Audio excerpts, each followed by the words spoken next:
Itu kan Yen. Kenapa Yen pakai macam tu? Hahaha, Yen dah tak cantik. Padan muka Yen.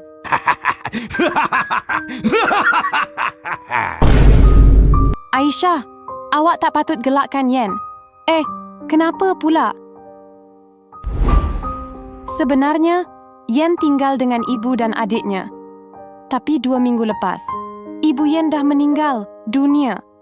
Sejak itu, adik dia selalu sedih dan selalu menangis. Adik dia tak nak makan dan juga tak nak tidur. Sebab itu Yen pakai macam tu. Dia nak buat adik dia ketawa balik. Adik! Tengok ni. Hah?